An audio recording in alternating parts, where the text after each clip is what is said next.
Izvinite, ja još uvek nisam napravio prirodu, ali sad ću ja malo sa vama da crtam. Nije bilo kao što je bilo, ali nema veze, evo sad ćemo da krenemo.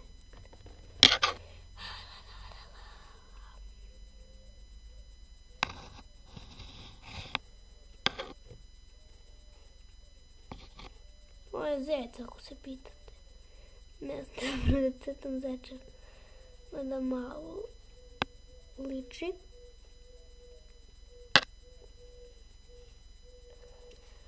Opa.